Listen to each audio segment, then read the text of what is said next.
He said, I would never hurt you like that, baby. And I'm like, Lord have mercy. When he got up off of me, I jumped up off the bed and I ran down the hall to my front door and I opened my door and just started yelling like a fool. I wanted anybody and everybody to hear me because I just wanted him out. And I'm sharing these stories with you ladies because my story ended up being good because I was not attacked. I wasn't brutally hurt. I wasn't raped and I wasn't murdered. But it could have very well ended up in that. So many women are not here to tell their stories because they were too free and too open, and these things happen. I'm telling you ladies these things because I want you to be aware of what's going on. And that was in my heyday, in my time, in my early 20s when these two things occurred with these gentlemen. And I'm calling them gentlemen because y'all know how I roll. I say gentleman and lady, being polite. But these two gentlemen, they just erupted in anger, not having their way, not getting what they wanted. And it's not a safe thing to do, allowing men to come into your home, ladies. If you're single, don't even let them know where you live because this is how they end up stalking you. Because some people are deranged, and when they don't have their way, they snap. Don't bring them to your family's house because they know your family members. They'll go there and hurt them, trying to get to you. I've heard stories like that too. It's a scary time. And so it's not a time to really be free and fun loving. We have to be very vigilant in our walk. We have to be smart. We have to make good decisions. Now I'm going to share this because I thought this was very important because I learned this later on in life studying under Elder Rakar, who I study under, right? He was saying that, or he just let it be known in the Bible, like back in the day, we Hebrew people, we Israelites, because that's who we are, right? I'm not trying to push that, but I'm telling you, that's who we are, right? What it was back then, a woman was never on her own. She had to always be protected. So when she left daddy's home, she went directly into her husband's home. And I know that sounds old fashioned, and some of y'all think it's chauvinistic and it's a disgrace to the woman, but it's not. It is the protection, because women need to be protected. We are the prey. Women and children are the prey. And if y'all don't see that, know that, I don't know what else to tell you. I really don't. But you got to be wise and understand we are the prey. Most times when crimes are going on, it's done to children and women. So for me to be a single woman, for you to be a single woman with children, allowing strange men to come in and out and just be in your space, your personal private space with your children, it's dangerous and it's foolish. It's not wise. Don't allow your loneliness, or your desire to feel like you need somebody to tell you that you're beautiful. Because I had that desire. I wanted to be told I was beautiful. My children's father used to tell me that all the time. I miss that. And so the things that you used to have to feed your ego, right? Because that's what it is. It's gone. But you can still get that ego fed through other men. They have eyes. They know what they like. They like what they see. They tell you. So we like that. Flattering. The Bible speaks about this flattery thing too. It's not a good thing. Somebody just telling you what you look like and telling you how beautiful you are.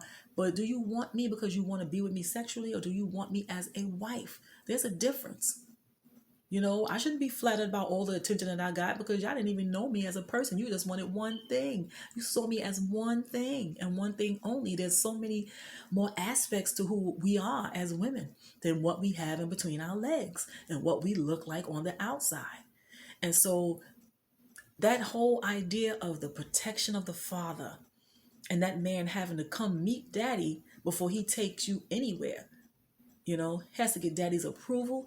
I love that idea. If only we women had that. If that was still in place, we would be safe and we would go from daddy's home to a husband's home. We wouldn't be available to jump in and out of people's different beds, going out here with different guys, inviting these guys to our home, being promiscuous, having sex with so many guys before we even get a husband, and getting an opportunity to get your heart broken. It was a safe haven for us as a people back then. And people did often choose spouses because they knew the family. Sometimes some of us were groomed to be together. You know, there's a lot of history in different cultures that had that standard of marriage because you wanted to know who your child, your daughter was going to be making babies with. You wanted to know their people. You can't just meet people on the street and just go off with them. Back then, it wasn't like that. I like the idea of that. I love the idea of that because a lot of us would not have been brokenhearted and used and mistreated, raped, murdered, and killed in our own homes. We would be protected from all of that, and we need that. We need it so much. Ladies, I have gone longer than I really wanted to, and I actually have so much to tell. I think this video probably could have ended up being 3 hours long if I shared everything that I've experienced that I think is worth sharing. But I do want to tell you the basics, the meat of it. Be careful. Do not bring people to your home. Don't do it. And I know it seems nice because we see the movies and somebody comes over and you cook a nice dinner and they have a little romantic dinner and you don't have to worry about going outside and it's comfortable because you're in the convenience of your home. And no, ladies, no. And do not go to his home either. What was the movie they showed? That Tyler Perry movie. Oh my gosh, with Felicia Rashad. Um, oh my goodness, so many women and the woman that got raped. I can't think right now, y'all. But she met the guy on the street and he seemed like a nice guy. They went out on one day, he took her out.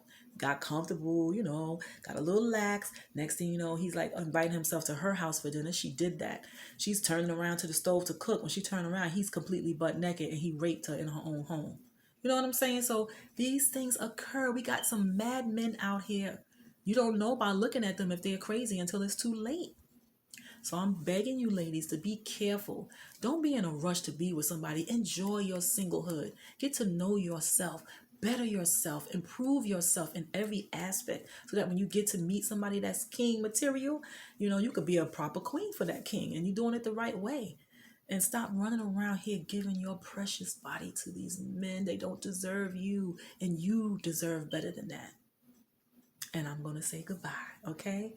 I hope young ladies and older women, because older women are lonely too and doing foolish things. Unfortunately, some of us in our age group, we're still doing foolish things too, looking for love, attention, affection, and somebody to tell you you're beautiful. I'm going to tell you, you're beautiful. You are beautiful. You are of the Father. Okay? Sisters, daughters, you are of the Father and you are beautiful. And you don't have to give your body or show off your body and crave attention from men to know that. You are beautiful. Okay?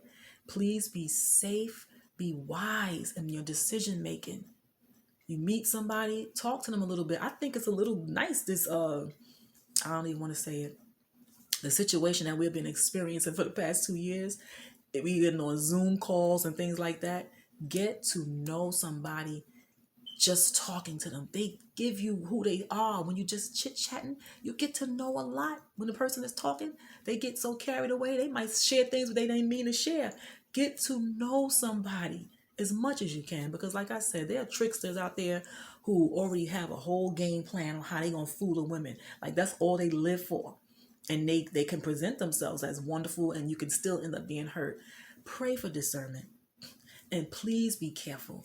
Get them on a Zoom call, get to see them moving in life, you know, in real time and chit chat, talk about everything. Ask them all the questions you want to ask and don't share. This is what I wanted to say too. Young ladies, you know, we need to stop doing it. I was that way too. Oh yeah, he hurt me. He did this, he did that. Coming off wimpy and weak men who are wolves or snakes, that's what I like to call them. They're going to use that against you. Don't even tell them about the times you had a broken heart. If something didn't work out in your past, just say it didn't work out. You know, we had to part ways. I don't want to get into the intimate details of that, and leave it at that, because you don't have to share anything with anybody, you know, especially not in the beginning. Some people will, the men will use that against you to break your heart, to hurt you, to get in, because they know that you desire a relationship and you want to be treated better. So they will put up this whole facade in this big front, reel you in just to do the same thing to you again. And we love love. We love romance. We want this dream relationship. Ladies, you have to protect yourself and be careful about what you're doing. All right? I'm finished. And I'll see you in the next video. Please share this video and like it. And if you never subscribe, please do so. Help us sister out. Everything that I'm sharing with you is for the benefit of our community. I love us. I love us. And I see a lot of craziness going on with us, but we are beautiful, colorful, wonderful, gifted, talented people. And I love us because I see us and I know we can do better. All right? Peace, love, and blessings, family.